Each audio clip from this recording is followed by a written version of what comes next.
네, 인터뷰해주셔서 감사합니다. 네. 협동조합 가장자리도 이렇게 만드시고, 특히 이제 말가말 하시면서, 사모까지 나왔잖아요. 네. 사모까지 이렇게 출간하시면서, 2013년 한 해 동안 정말 이렇게 굉장히 다양하고 꾸준한 활동을 쭉 이렇게 보여주셨습니다. 적지 않은 나이심에도 불구하고, 이렇게 항상 청년처럼 지식을 갈구하고, 올바름을 추구하는 청년과 같은 모습을 언제나 이렇게 활동해 주신 거에 대해 너무 감사드리고, 그렇게 활동할 수 있는 힘이 도대체 어디에서 나오시는지 그런 걸 좀 궁금하긴 하거든요. 그래서 혹시 선생님 이제 하루를 어떻게 보내시는지 좀 그런 것 좀 질문 좀 드릴게요. 뭐 책을 뭐 얼마 동안 읽는다라든지 뭐 쉴 때는 뭐 어떻게 쉰다 그런 식으로 좀 세세하게 좀 말씀 좀 부탁드리겠습니다. 별로 뭐 특별히 하는 거 없는데 그냥 일어나서 아침 먹고 지금 처가 있으니까 처랑 같이 이제 아침 차려서 아침 먹고 설거지는 제가 하고요. 아침 준비도 같이 하고 그리고 뭐 사무실 나올 때도 있고 집에 있을 때도 있고 아니면 뭐 강연 있으면 밖에 나가기도 하고 그러죠. 그런데 그냥 뭐 체크하고 항상 버타고 있다라는 게 아마 핵심일 것 같아요. 그리고 쉴 때는 그냥 멍하고요. 멍 때리고. 아니 저번에 저희 설 연휴 때 보셨더니 거의 타짜 수준이시던데. 그걸 뭐 워낙 이 잡기에 어렸을 때부터 그 잡기에 좀 접하는 기회가 많이 있었던 건 사실이고 그래서 이것저것 다 해요. 할 줄 아는데 제가 듣기로는 당구도 꽤 잘 치신다고 당구도 한 150 정도 치고 바둑도 두고 그리고 뭐 여러 가지 다 하죠. 그런 거에 참 즐기는 편이에요.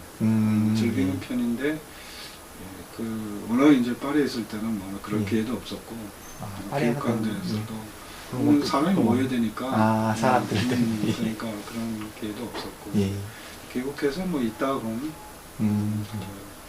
기회가 되면 이제 하고 있는 그런 정도이고 책은 몇 번 정도 읽으세요? 아니 그건 뭐 그렇게 많이 읽지 않고 기회 되는 대로 이것저것 그냥 접도 그런 수준이고 한 달에 몇 번? 한 달에 몇 번? 목표가 일주일에 2권인데 일주일에 2권? 좀 많이 읽으시네요. 일주일에 2권인데 그게 지켜지는 때도 있지만 안 지켜지는 때가 많고 그리고 그걸 지키기 위해서도 또 앞하고 맨 뒤만 읽는 경우도 있고 그 다음에 대각선으로 읽는 경우도 있고 그렇죠. 강연도 요즘 많이 다니시잖아요. 요즘은 좀 계절이 요즘 그렇게 빈번하진 않아요. 평소에 강연은 어느 정도? 글쎄 평균 접어서 일주일에 한 번 정도? 한 번 내지 좀 많으면 2번? 한 정도. 프레시하고 했던 인터뷰 같은 게 아마 많이 기억이 많이 남아있을 것 같아요. 독자분들 중에서는.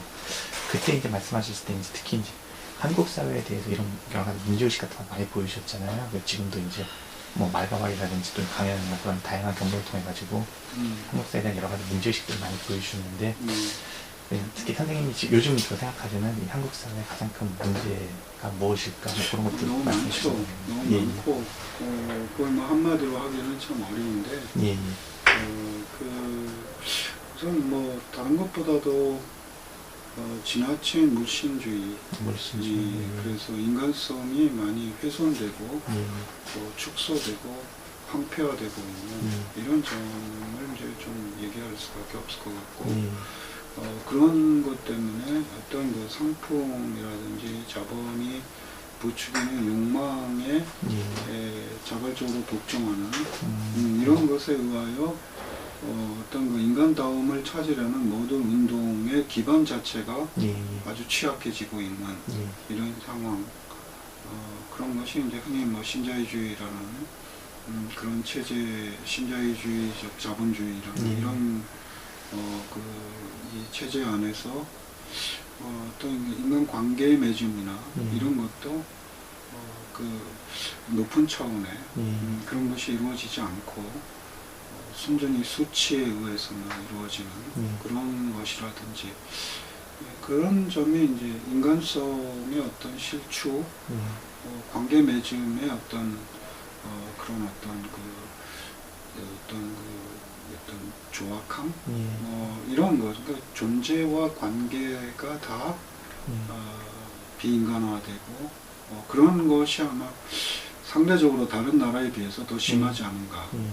뭐 다른 나라라고 해서 내가 여러 나라를 경험한 건 아니지만 어쨌든 20여 년 산 프랑스라든지 이런 나라와 비교했을 때도 그런 점이 가장 중요하게 제기되는 것 같아요. 결국 이 몸의 편안함을 추구하는 그러니까 소비와 소유를 추구하는 그런 욕망의 자본주의 체제가 부추긴 욕망에 귀유하면서 결국 어떤 모든 운동도 그렇고 결국 이제 인간으로서의 인간다움, 그것이 아름다움이든 진실됨이든 참됨이든 이런 것이 좀 고양될 수 있는 그런 어떤 흐름이나 운동이나 역량이나 이런 걸 다 갉아먹고 있는 이런 것이 이제 참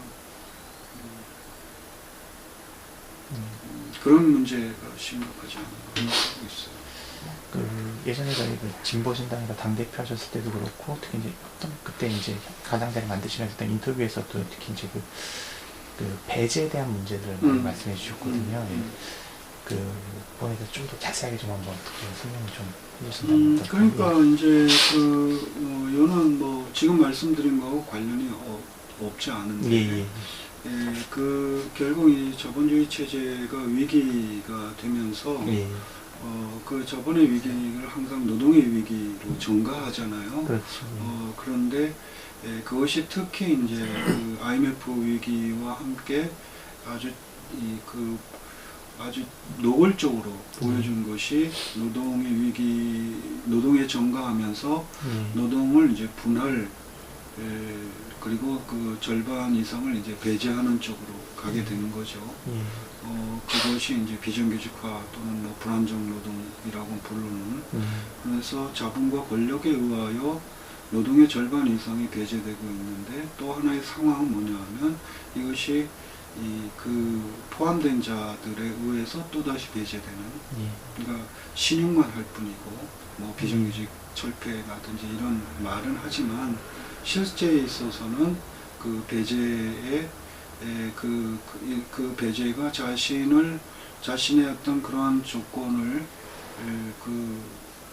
막아주는 그런 어떤 방패막이랄까, 이렇게 바라보는 이런 점이 앞서 말씀드린 어떤 그 무신주의라는 가치관과 결합돼서 이 배제가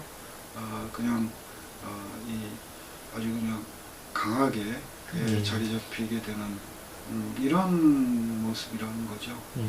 거기에 대해서 제가 문제 제기를 했던 것은 진보 정치라면 조직 노동이라면 가장 문제 제기해야 될 것이 바로 그 배제의 문제인데, 그것이 결국 표가 안 된다는 이유로, 왜냐하면 조직되지 않았고 파편화되어 있기 때문에, 또는 또 조직 노동의 경우에는 동원 대상이 되지 않는다는 이유로 이중의 배제를 당하게 된, 이것이 저는 진보 정치나 이런 것이 지금 질이 멸렬한 상태로 갈 수밖에 없었던 배경이라고 보는 편이죠.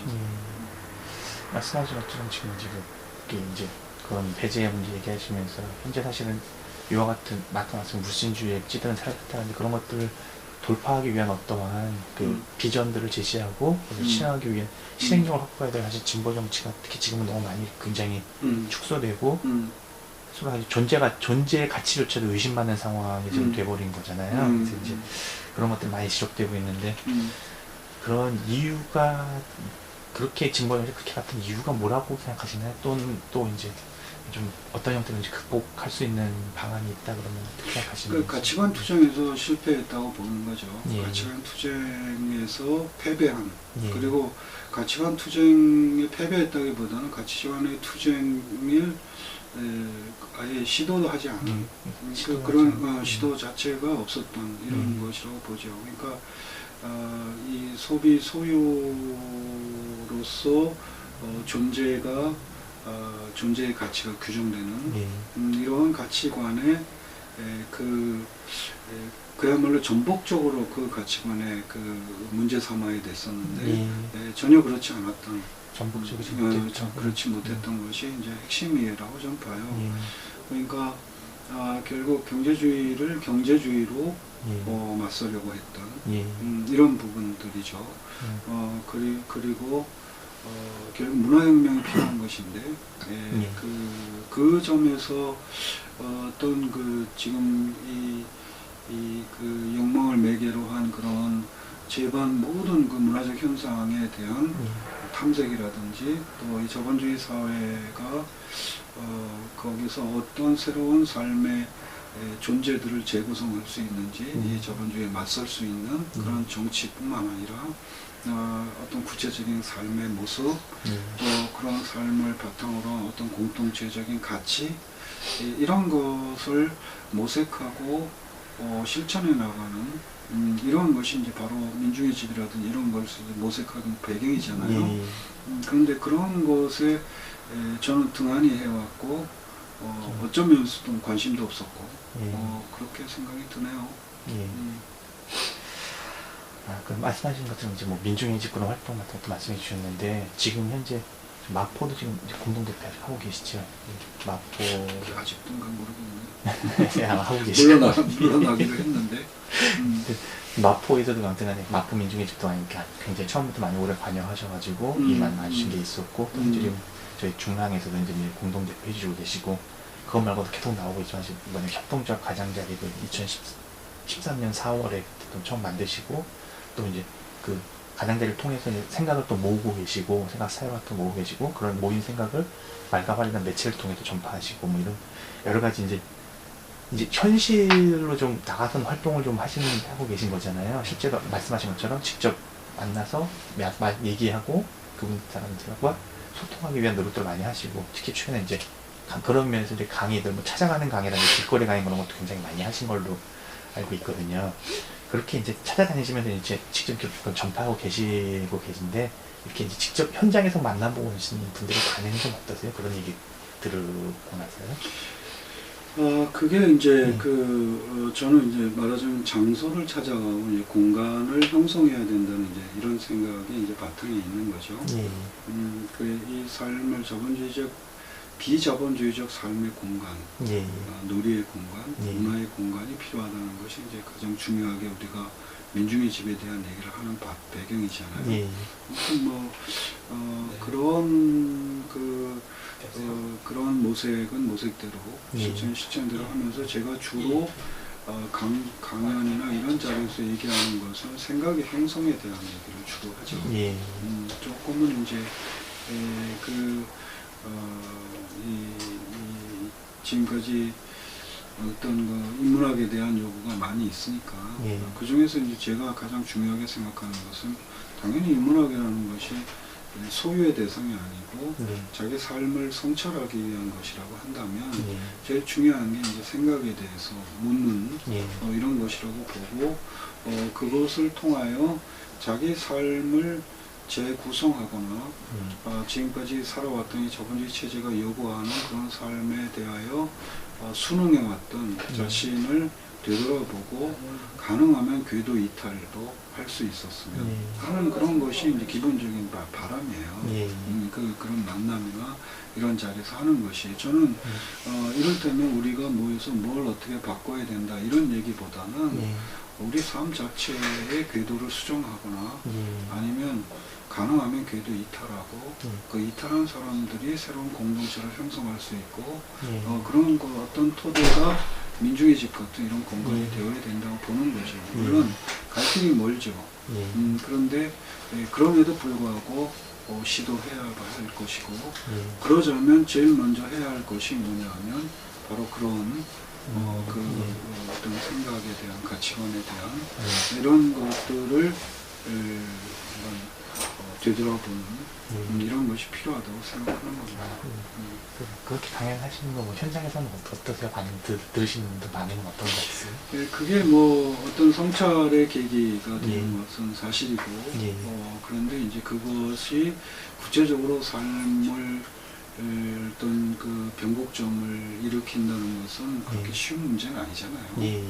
그런데 그럼에도 불구하고 어쨌든 어떤 이 작은 파문이랄까, 삶의 결에, 저희가 지금까지 가져왔던 삶의 결에 작은 파문이라도 이렇게 있다는, 가질 수 있다면 그것만으로도 의미는 있겠다, 이렇게 생각을 하고, 물론 그것이 뭐 한두 번 만나고 뭐 얘기 듣고 뭐 그런 걸로 이루어지는 건 아닐 거고, 또 그래서 그분 만나는 같이 소통한 분들 중에 단 한두 분이라도 새롭게 생각을 해보고 자기 삶을 되돌아보고 그럴 계기를 준다면 그것만으로도 충분한 의미가 있다고 보는 거죠. 그렇게 강연에 만나신 분들이 좀 보다 좀 자주 만날 수 있고 뭐 소통할 수 있는 그런 공간들이 여기서 많이 늘어나고 민중의식 같은 건데 많이 늘어나고, 그렇죠. 그렇게 돼야 모이는 되는 것도 거죠. 많이 필요하겠네. 한 번의 강의만으로 끝나는 그렇죠. 것들이 그건 아니고. 뭐 우리가 특히 한국 사회 구성원들의 생각의 문은 아주 굳건히 닫혀 있는 편이거든요. 열려 있지 않거든요. 그래서 저부터도 좀 그렇겠어요. 그러니까 설득한다고 해서 뭐 한두 번 만나서 설득한다고 해서 설득되는 존재들이 아니죠. 그게 대단히 어려운, 그래서도 공간이 필요한 거죠. 같이 생활하고 자주 만나고 그래서 중요한 것이 같이 공부하는, 같이 모여서 혼자 공부하는 것보다 같이 모여서 공부하는 것이 생활을 같이 나누는 그런 계기이기 때문에 그걸 통하여 내 삶의 어떤 그런 궤도를 재조정하거나 수정하거나 하는 이런 것이 그 가능성이 좀 더 커질 수 있죠. 말씀하신 것 때문에 저희도 이제 웹툰을 사실 만들려고 하는 것도 그런 문제점이 좀 있긴 하거든요. 그러니까 이 찾아가서도 물론 얼굴을 직접 맞대고 얘기하는 것이 가장 좋긴 한데 물리적인 한계나 그런 것들을 생각해 보면은 좀 더 쉽고 자주 접할 수 있어야 되고 내 주변에 바로 접할 수 있어야 되고 하는데 그런 것들을 하기 위한 좀 기지로서 좀 웹으로 생각한 거고 좀 이렇게 방송하는 것처럼 웹도 이제 그냥 글씨만 있는 이런 것이 아니라 영상도 같이 있고 음성도 있고 뭐 필요한 것들 뭐 자료들을 그냥 봉합할 수 있는 그런 형태의 매체로서 좀 했으면 좋겠다는 생각으로 저희가 이번에 좀 웹진을 만들고 있는 거거든요.